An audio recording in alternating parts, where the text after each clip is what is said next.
Write down what you love about yourself right now. All the great things about you right now, write them down. Hey guys, Vicki Lemons here and welcome to my channel. If you are new, welcome, and if you are returning, welcome back. I am so glad to have you here. So in this video, we are going to talk about tolerating the stench of mediocrity. Well, on my journey of recreating my life, one of the things I realize now is that I cannot stand the stench of mediocrity. The feeling of mediocrity was what was causing a lot of the gloom and boredom in my life. My life as Vicki, not as mom, not as wife, not as great family, but me as an individual. When it came down to me, who was I? What was I created to do? I wasn't created to just be a mom. I wasn't created to just be a wife. Vicki has things in this world that she was called here to do. And I didn't know what those things were. And that was causing me to live a life of mediocrity. It was causing me to dim my own light just to fit in, just to blend in with everyone else, just to be routine, just to be like everyone else, right? You know, we're taught that we should aspire to have this sort of family, this sort of income, this sort of home, this sort of vehicle. Well, I have all those things. So then why am I not happy? Why am I not feeling fulfilled? And the reason was mediocrity, because to me, that was mediocre. It took effort. It took hard work. It took a lot of things for me to gain those things. And I'm thankful. I'm so thankful for all that I have. But it wasn't enough in the sense of fulfillment. And I'm not talking about things. I'm talking about in feeling like I'm actually walking in the purpose that I was created for. The person speaking to you is what I was created to do. This version of me is who I was created to be. And version of me in speaking, I'm still a work in progress, but in speaking to you, in moving and operating in the way that I am. This is what I was called to do. This is who I was created to be, to spread inspiration, to spread motivation, to help people take the things that were negatively affecting them, switch it into a positive so that they can heal and become the best versions of themselves, so that they can find their purpose and walk in their purpose, their true purpose, feeling free and ready to receive all that was created for them to receive. But I wasn't doing that. And it was making me miserable. The miserableness just kind of cultivated itself in excessive behavior, excessive drinking, excessive eating, excessive shopping, excessive in every way. But none of those things were bringing me fulfillment. None of those things were making me happy. So now that I'm in the place that I am in now, the stench of mediocrity just makes me nauseous. And I don't mean mediocrity in the forms of financial height, financial gain. I mean the stench of being stagnant, the stench of being comfortable with being comfortable. Just the stench of not moving, not progressing, not elevating myself to the next level. I don't want any parts of this. I all day long would love to keep doing this, but I'll take this because at least it's moving, right? At least there's production. At least there's growth, even if it comes down, right? I guess we can't always stay on the high end, right? But there's that excessiveness on my part. But I'm okay with the down. That's what you learn. You learn from the down, right? Get you right back up, but I need that. And what I realized on my journey is that not everyone needs that. Not everyone needs that up and down. Some people are perfectly fine with this. And one isn't right, one isn't wrong. The thing is that if you're here and you need this, where you think you're here, you're really here.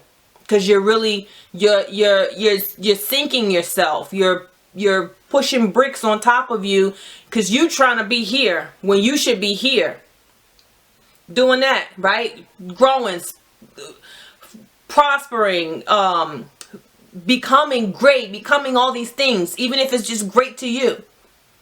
But you're forcing yourself to be like where everyone else is around you, comfortable with going to work every day at 9 to 5 and coming home and having a wonderful family and, you know, going shopping into yard sales on Saturday and doing yard work on Saturday and going to church on Sunday. Great life. Nothing wrong with that life. I lived that life for many years, and for many years it was just a blessing to be that way and to have those moments and those times. And I'm very thankful. But I'm also thankful that what was put in me was more. I'm also thankful that what was put in me was more to create, more to be. And I was doing myself a disservice not tapping into those talents and those gifts, those things that are me.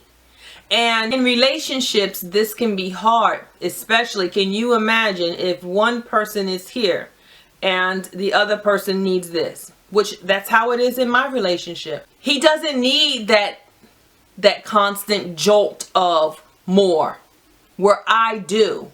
That's just who I am. I don't know if it has to do with me being an INFJ or just who I was created to be. But I need that constant movement. I need that constant like thing happening, going on, or I get low. I get low in my spirit, where he's okay with things being steady and, you know, routine and coming home from work and having dinner and relaxing and going for a walk. And, you know, I love those things too, but I don't only want to do those things. Do you know what I mean? Where I feel like some people that they find comfort in that, and I get it because at times I do too, but I don't want that to be my story for the rest of my book. I want more. And that's what prompted me to create this video. Now that I'm in the place where I am, you didn't like where you were. You didn't like being, you didn't like dimming your light. You didn't like fitting in. You didn't like trying to just go with the flow. That's not who you are. That's just not who I am. I march to the beat of my own drum, always. I always have. And that's in me for a reason. And it's almost like we force ourselves to be the thing that's keeping us from being who we were created to be. I was forcing myself into a lifestyle, into a way of life, into a appearance of how we should be. And it was killing me because I wasn't really being who I was created to be. I wasn't faking it over here. I just wasn't living to my best potential. I wasn't being authentically me. And now I am. And as I grow into me more and more every day, the smell of mediocrity, just that stench of routine, that stench of being comfortable, that stench of not doing enough, is all I need for me to bounce my butt right back up and say, girl, get up. This is not who we are anymore. We don't need to conform anymore. We don't need to fit in. We don't need to have routine like that. We don't need to do that anymore. Go create something. Go inspire someone. Go write something down. Go do something. Sitting around and being mediocre is not who you are anymore. And so I know I'm not alone in this journey. And I know someone watching this this will resonate with them. I also know that it's a lonely place to be, not having a safe space or place to express this type of talk, because it can come across really odd from someone who is in a place like this and they're comfortable in a place like this. There's nothing wrong with being here. Only thing wrong with this is if you need this. from a mental health standpoint, from a fulfillment standpoint, from a spiritual standpoint, not from a money standpoint. People here can be the wealthiest people in the world. This is a mind thing. This is a fulfillment thing. But if you need to be here to be fulfilled and you're here, that's not good. That's not good. And I understand that most won't understand what this message is about. And I still push it out anyway. I push it out for those few people who I know will understand and will get it and need to hear it expressed because they've been feeling it, but maybe they don't know how to express it. And I hope my message does you some good in the fact that it allows some sort of understanding to what you're feeling, or maybe a spouse is feeling this way and it gives you some insight into how maybe they need more, but you don't need more, but they need more. And that's possible. That's something that we've worked through in my marriage. And, you know, 22 years of marriage, we work through a lot of things. And imagine me saying, you're here and I need to be here. And, you know, yeah, I mean, but it is what it is. That's how we grow. And we've grown through that. And now I share so that you can grow through it, whether it's by yourself or with a partner. And if you need reference in how we grew and what that was like as far as him being here and me being here and what I need and all that, you can watch this video. But as always, guys, I hope this message has really helped. Remember that stench of mediocrity, stay away from it. If that's not your path. It may not stink to everyone. That's the thing. You know, you hear the saying, you sit and poop too long, it stops stinking. If you're a certain way so long, it doesn't bother you. Unless you know inside that's not what you were created to do. That's not who you were created to be. That's not how you were created to move. Then it bothers you. So, as always, I hope this message has helped. I thank you for watching. God bless.